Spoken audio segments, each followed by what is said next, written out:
Bonjour tout le monde, comment ça va par chez vous? Aujourd'hui, on voyage dans le département numéro...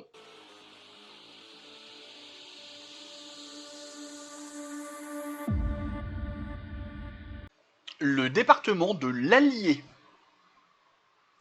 Vous avez vu? Le département de l'Allier fait partie de la région Auvergne-Rhône-Alpes, comme le département de l'Ain. Ce nouveau découpage de région... Ah, bon, ouais, là j'avoue, je viens de meubler quelques secondes parce que je m'aperçois que les changements de cartes vont être trop rapides. Pour les prochains épisodes, je vais peut-être passer un peu rapidement là-dessus. Si une fois que la carte est arrivée, comme ça là, une fois que la carte est arrivée au bon endroit, faites une pause pour regarder les armoiries et machin. C'est assez joli. Enfin, si je l'ai mis, c'est pour que ce soit vu. Et je m'aperçois que cet endroit-là, je l'enchaîne trop vite. Peu importe. Changeons de carte. Ouais, j'aime bien faire ça. Ouais, puis oui, je me suis fait moi-même un plaisir au montage. Bref, vous voyez où il est placé, ce brave département de l'Allier, hein, le petit point rouge sur la carte. Armoirie, logo, enfin comme d'habitude. La préfecture de l'Allier, c'est Moulins.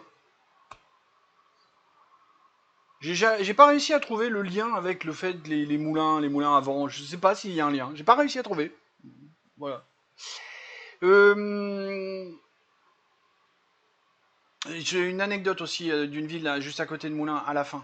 Là aussi, je m'aperçois avec le précédent épisode, si je vais trop vite, va falloir que je trouve une autre manière, ou alors que je vais mettre préfecture Moulin, sous-préfecture machin, machin, machin, sur les prochains épisodes. Et oui, j'ai beau avoir plongé dessus 3 semaines, même plus, je suis en rodage. Bref, les autres villes, les sous-préfectures de Moulins sont de l'Allier. Je commence à fatiguer. Il est tard pour moi, il est 18 h. C'est ouais, avec mes problèmes de santé, c'est comme si j'avais 80 balais, alors que j'en ai que 54. Allez, on s'attarde pas plus, on fait pas de digression, on avait dit. Montluçon et Vichy. Ça aussi, on en reparle après. Les datas, pareil, comme j'ai dit le dernier coup, si ça apparaît, faites une pause, puis vous relancez. Je m'offusquerai pas. Surtout qu'il n'y a toujours pas ni de premier ni de dernier, donc on n'en parle pas. La date, c'est pareil. Les cours d'eau. Les cours d'eau. Pardon. L'Allier, qui donne son nom au département. Vous avez noté 3 départements, 3 rivières qui donnent le nom au département concerné. Je vous ai dit, il y en avait beaucoup. Faut que j'essaie de vous trouver la stat exacte, mais je crois que c'est la moitié des départements français qui ont un nom de rivière ou de fleuve. L'Allier traverse le département du sud au nord. Ça au moins, c'est valable dans les deux sens. C'est l'est et l'ouest qui est inversé. Donc toujours indiqué, ah oui, ça aussi j'ai oublié de vous dire, toujours indiqué dans le sens où le cours d'eau coule, hein, de l'amont vers l'aval, du sud au nord, qui sert même de frontière au nord du département, pas un court instant, hein, pas très longtemps. Nous avons le Cher, qui traverse le département aussi du sud au nord, mais plus à l'ouest du département.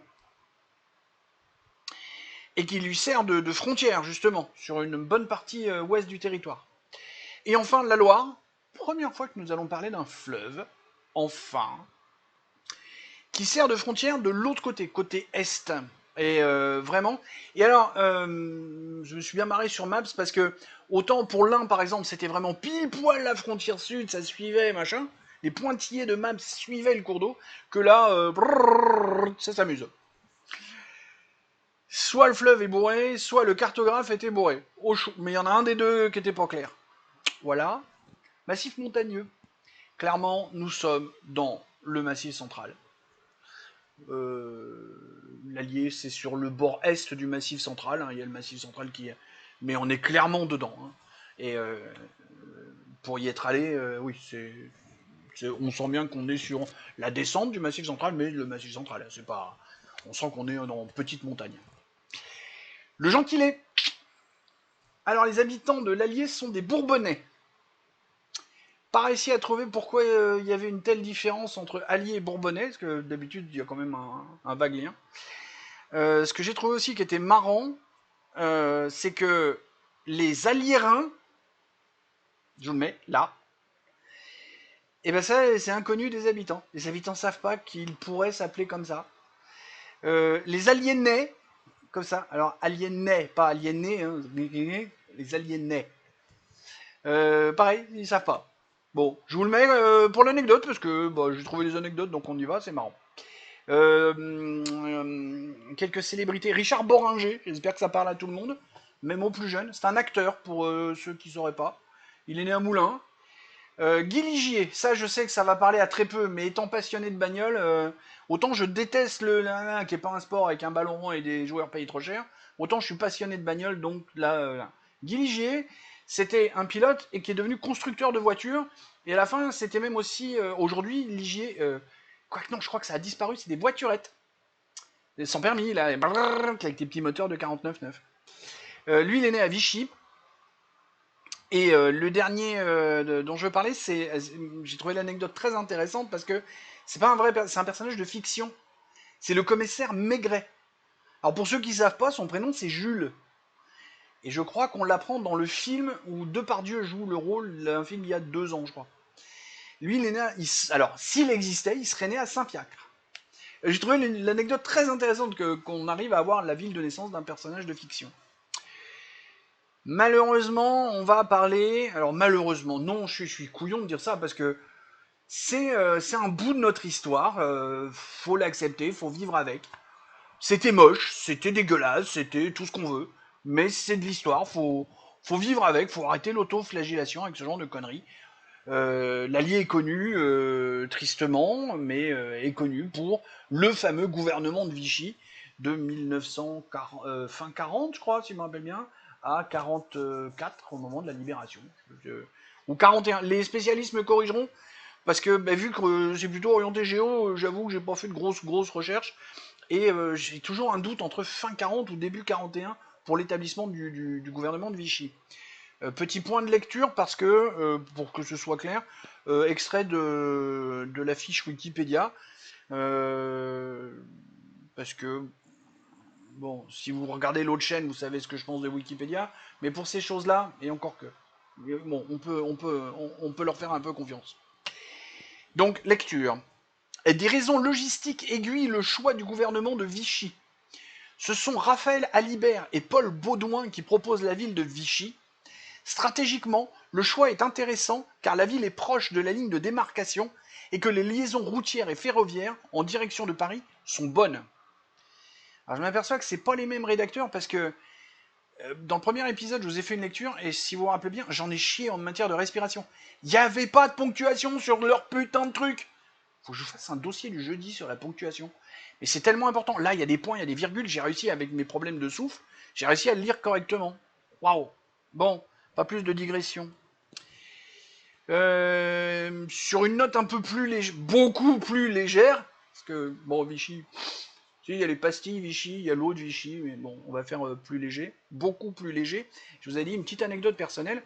Il y a une ville, une petite ville, pas loin de Moulins, à genre 8-10 km, qui s'appelle Souvigny. Moi, j'y étais invité. Il y a un festival médiéval qui est génial là-bas. J'y étais invité quand je vendais mes bouquins j'avais fait un roman autour d'une campagne de Donjons et Dragons. Bon, le projet a plongé, a avorté. J'étais fait ça il y a 10 ans, donc c'était marrant, c'était une très belle expérience. Je regrette rien. Si, peut-être d'avoir mal choisi mon format de bouquin, peut-être qui aurait fait que ça aurait mieux marché, mais je regrette rien. Mais voilà, donc j'ai passé un bon moment là-bas avec du médiéval, donc du coup de la bouffe médiévale, des boissons médiévales, plein de trucs. C'était vraiment, vraiment bien.